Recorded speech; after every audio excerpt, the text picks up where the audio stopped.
JB타임즈 더마카와 함께 시선집중의 문을 열겠습니다. 어서 오세요. 네, 안녕하세요. 더마카입니다. 문철웅님이 오늘 처음으로 본방 사수합니다 라고 해주셨고 많은 분들이 오늘 새롭게 왔다 반갑다 이런 인사를 지금 많이 해주고 계신데요. 네. 새로 오신 분들에게는 낯설 수도 있으니까 하나 설명을 좀 해드리자면 우리는 청취자들을 촌철님이라고 부르고 있습니다. 애칭이거든요. 촌철살인을 날려주신다고 해서 촌철이라고 부르고 있으니까 앞으로 촌철의 길을 묵묵히 가시면 되겠습니다. 더마카도 소개하셔야죠. 아, 저요? 아, 저는 뭐 다나카라고 잘못 이해하면 제 입이가 발음만 잘하면 괜찮습니다. 더마카 됐죠. 네. 네, 더 막내 작가의 줄임말 더마카입니다. 짱가님이 촌철님들 종빅님 더마카님 종빅님 종배님 종빅님이라고 쓰셨어요 진짜로. 그 종빅이라고 만들었었죠. 네, 그거는 마스코트인데 그래도 종배님이라고 불러야죠. 네. 종배님 더마카님 한 해는 토끼처럼 지치지 않는 기운이 깡총깡총 솟아나세요. 아, 예. 라고 귀여운 귀엽다. 깡총깡총. 초등학교 다닐 때 말고 처음 들어보는 표현 같은데. 그러니까요. 귀엽네요. 깡총깡총 기운이 솟아나시길 바란다고 보내주셨습니다. 감사하고요. 예. 김윤민님이 새해 건강하시고 복 많이 받으세요 라고 해주셨고요. 이태영님이 올해는 더마카 얼굴 볼 수 있나요? 라고 보내주셨는데 아마 힘들 것 같은데. 그렇죠. 헛된 희망은 빨리 끊어내는 게 좋습니다. 올해도 못 보실 거고요. 새해 첫날부터 이렇게 야멸차게 이렇게. 네, 라디오 헤드님이 더마카 올해는 제이비타이 10만 가길이라고 해주셨는데 와, 동접자 10만이 가려면 아직 멀었네요. 촌철님들이 널리 홍보를 해주셨으면 좋겠습니다. 더마카가 얼굴 공개하면 5만 원 보장이 될 거라고 생각합니다. 그럴까요? 마이너스 5만 될까 봐 걱정이네요. 이성권님. 네, 그럴 수도 있다니요. 네. 이성권님, 저도 새로 왔습니다. 잘 부탁드려요. 저도 촌철할게요. 라고 해주셨네요. 감사합니다. 네. 자, 모든 분들 새해 복 많이 받으시기 다시 한번 말씀을 드리고요. 네. 자, 오늘 뉴스 가볼까요? 네, 제이비타임즈 바로 시작을 할 텐데요. 오늘 첫 번째 주목할 뉴스 어떤 걸까요? 윤석열 대통령이 어제 신년사를 발표를 했습니다. 뭐 여러 가지 이야기가 있었지만 개인적으로 가장 주목한 대목은 바로 이것인데요. 잠깐만 들어보시죠. 사랑하는 국민 여러분, 지금의 위기와 도전은 우리의 대한민국이 어떤 나라인지를 묻고 있습니다. 아니, 왜 이 대목에 가장 주목을 하셨습니까? 이건 그냥 뭐 추상적인 내용일 수도 있잖아요. 정말 궁금해서 거꾸로 윤석열 대통령한테 한번 되묻고 싶어서 이걸 골랐는데요. 윤석열 대통령이 그리는 대한민국은 도대체 어떤 나라입니까? 이걸 묻고 싶어서 이걸 골랐습니다. 자, 신년사의 내용을 보면 크게 세 부분으로 구성되어 있더라고요. 복합 위기를 수출로 돌파하겠다. 미래 전략 기술에 과감히 지원하겠다. 3대 개혁을 통해서 성장을 견인하겠다. 뭐 이런 거더라고요. 좀 단순화하면 지향점은 오로지 경제이고요. 이 지향점 위에 선 국민은 대상입니다. 동원해야 하는 인적 자원이거나 정리해야 하는 반혁신 집단으로 설정이 되어 있더라고요. 자, 여기서 윤석열 대통령이 그리는 대한민국의 밑그림이 나오는데 이건 색바른 70년대의 국가상호고 크게 다를 것 같지 않다. 저는 그렇게 느꼈습니다. 국가 주도의 그리고 국민 동원의 경제체제. 오로지 이 그림만 그리고 있는 것이 아니냐. 이런 생각을 하게 됐는데 상이 이렇다 보니까 따뜻한 국가의 모습은 신년사 어디에서도 찾아볼 수 없었다. 이런 말씀을 드리겠습니다. 포용이 없고 아량이 없고 인정이 없더라. 이런 말씀을 드리는 겁니다.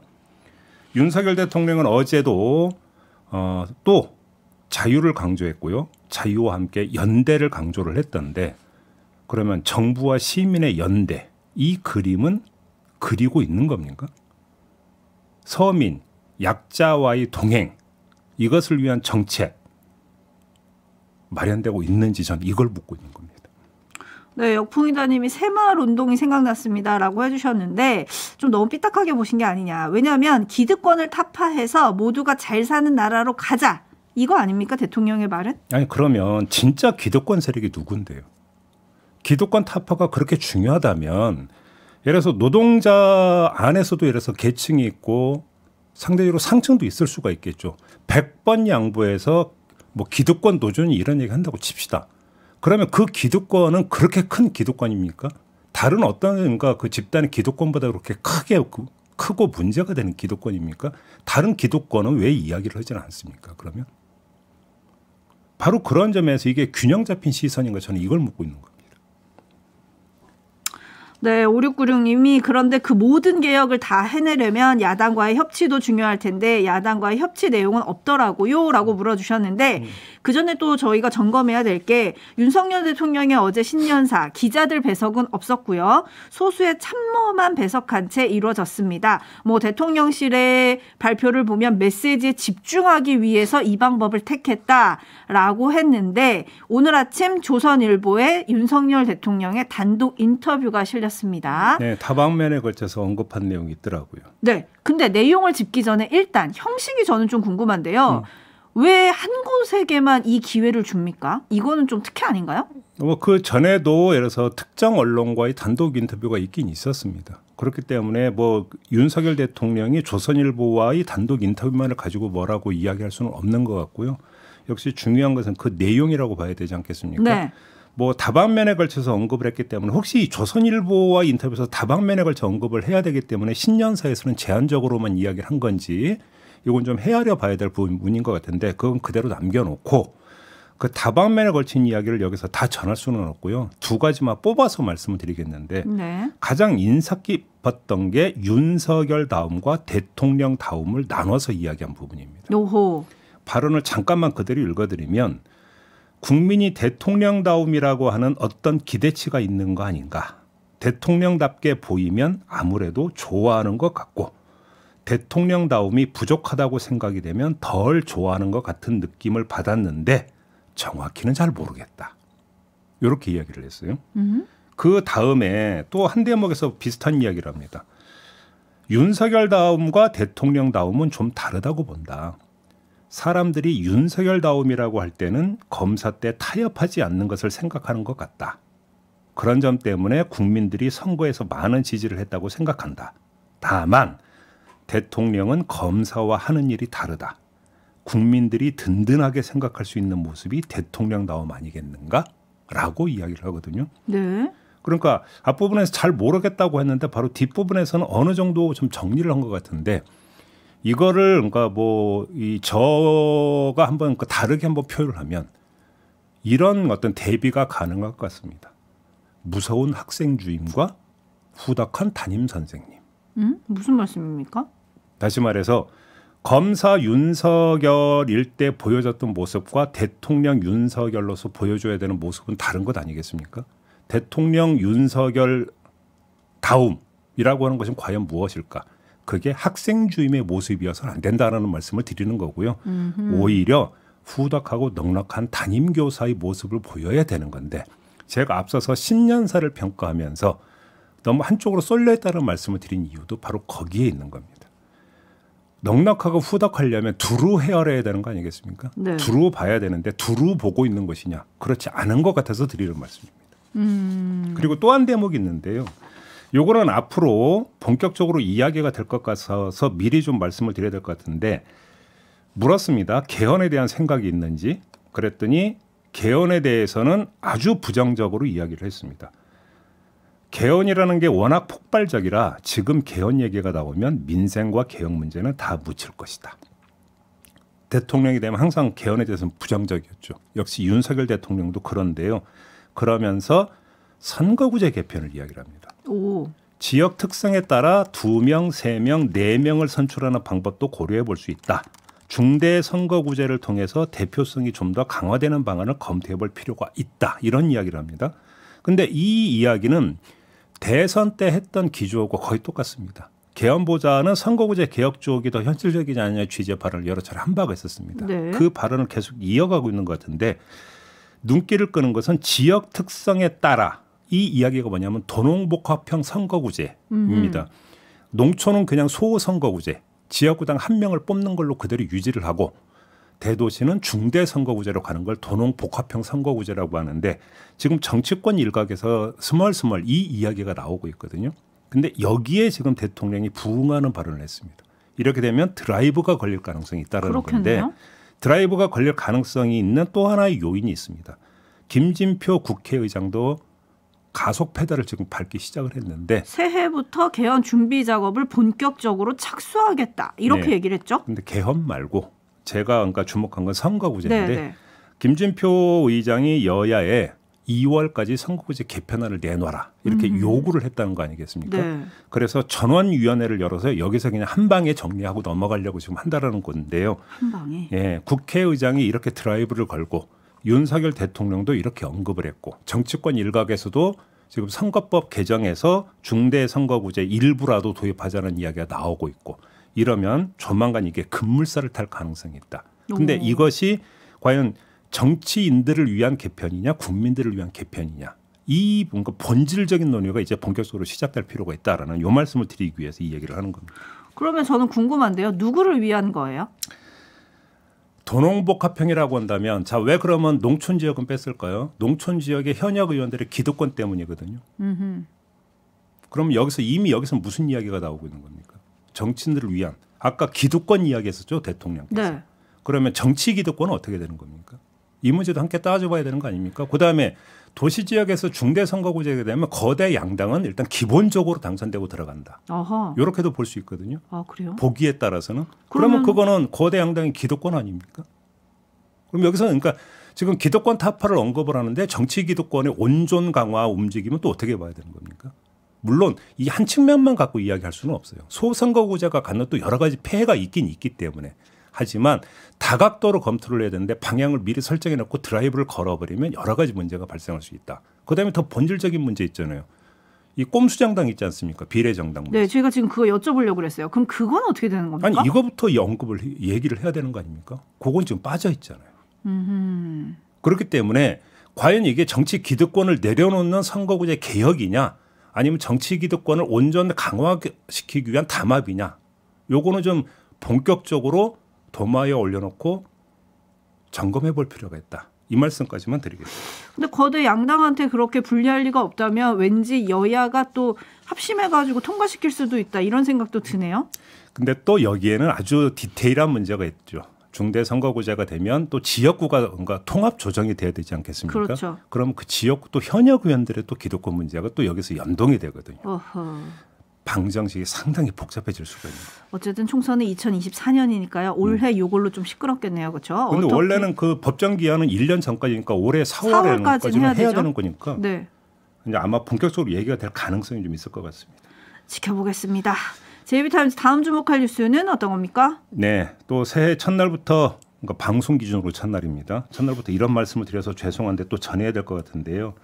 서울시 산하 서울도서관이 서울 구로구 고척 스카이돔 안에 위탁 운영 중인 복합문화공간 서울 아트책 보고라고 있습니다. 여기서 지난달 29일 개막 예정이던 민간 전시회가 있었습니다. 예술과 노동이라고 하는 민간 전시회인데요. 이 예술과 노동의 일부 전시물과 홈페이지 홍보글이 일방적으로 삭제되는 일이 발생을 했다고 합니다. 왜요? 이 내용이 어떤 거냐면 서울 아트책 보고 입주 서점인 자각몽 세션에서 김용재 자각몽 대표가 펼치려 공개 법정 우리는 대한민국의 노동자입니다라고 하는 전시회인데 왜 삭제가 됐느냐? 이 서울 도서관 지식문화 과장이 바로 그 다음 날 지난달 30일에 김용재 대표와의 통화에서 이렇게 말했다고 합니다.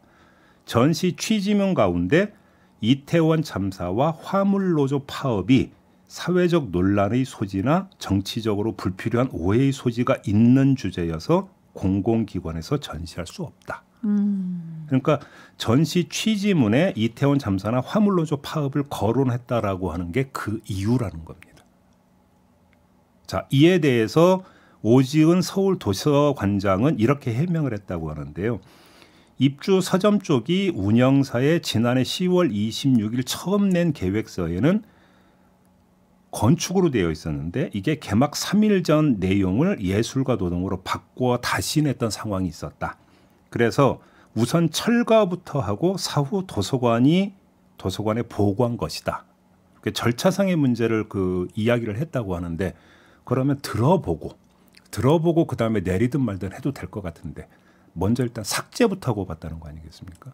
그리고 그 삭제부터 하고 봤던 이유가 연말부터 계속 어떤 이슈의 한가운데 있는 이태원 참사와 화물노조 파업 때문이었다고 한다면 결국은 정치적인 이유 때문에 다시 전시회에 칼질을 했다는 이야기가 되는 거니까 이러면 이것이 과거 정권에서 했던 이른바 문학의 블랙리스트 발상법하고 뭐가 다른 것이냐. 이런 이야기가 당연히 그런 지적이 따라붙는 거 아니겠습니까? 네, 다시 검열이란 단어가 떠오르기도 하고요. 장경숙 님이 불필요한 오해의 소지가 있다. 그럴수록 토론을 해야죠라고 해주시기도 하셨고 많은 분들은 자유라는 단어를 다시 떠올리고 계시네요. 해가 바뀌어서도 바뀐 건 별로 없다. 날짜만 바뀌었다. 이런 이야기를 해야 될 것 같습니다. 네, JB타임스 다음 주목할 뉴스는 어떤 겁니까? 일본 요미우리 신문이 보도한 내용이 있는데요. 한일 양국의 정부 관계자를 인용해서 보도한 내용입니다. 일본과 한국이 미국 인도태평양 사령부를 통해 레이더 정보를 서로 제공하기 위한 기술적 검토에 들어갔다. 이르면 연내 실현을 목표로 협의를 가속화할 방침이다. 네, 이런 내용이었습니다. 오늘 아침 동아일보도 단독으로 이걸 보도를 했던데 이러면 지소미아랑은 좀 다른 겁니까? 자, 한일 군사정보보호협정 지소미아는 사후에 특정한 정보를 주고받는 거거든요. 하지만 지금 보도가 나온 이거는 뭐냐면 실시간으로 북한 미사일 관련 정보를 모두 공유한다. 이런 개념에 입각한 어떤 그 방안인 것이죠. 현재는 한국과 미국 간, 그다음에 미국과 일본 간에는 실시간 미사일 정보 공유 시스템이 있긴 있어요. 하지만 한미일이 한데에 묶이지는 않고 있는데 이걸 한데 묶겠다. 이런 거죠. 근데 자, 지난해 11월 캄보디아 프놈펜에서 열렸던 한미일 정상회담 후에 이런 내용이 발표된 바가 있었습니다.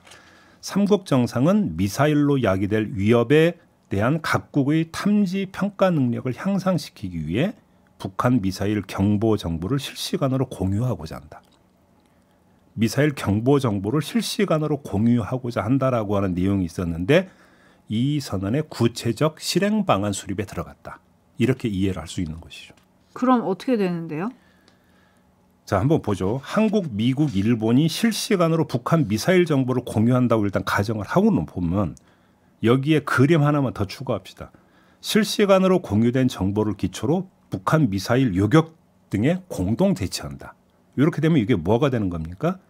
한국, 미국, 일본이 단일 MD 체계, 미사일 방어 체계로 묶인다는 이야기가 됩니다. 단일 MD 체계에 우리나라가 들어간다는 얘기가 되기도 합니다. 그리고 여기에 또 하나의 그림을 더 얹어봅시다. 얼마 전에 일본이 반격 능력 확보를 선언해서 큰 파장이 일었던 거 기억하시죠? 하죠. 그 핵심 가운데 하나가 바로 북한 미사일 도발에 대한 반격 능력이 될 텐데 이건 정말 만에 하나의 가능성을 놓고 언급을 하는 겁니다만 조금 전에 그림이 현실화된다고 하면 우리는 일본의 반격에 어떻게든 공조하는 상황으로 끌려 들어갈 수가 있다. 이런 이야기가 되는 거 아니겠습니까? 이론적으로는. 그러면 군사동맹 선언만 안 했지 사실상 군사적으로 한 몸이 되어버린다. 이런 이야기로 연결이 되는 것이죠.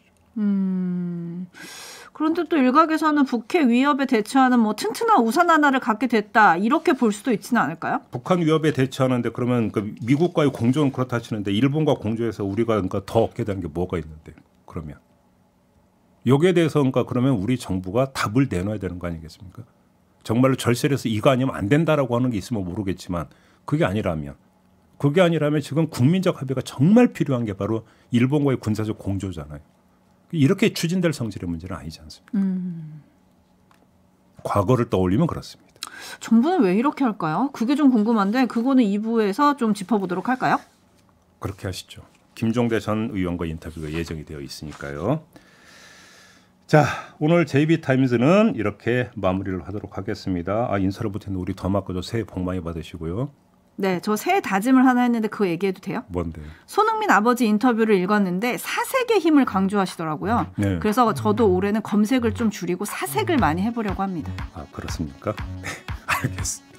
수고하셨어요. 고맙습니다.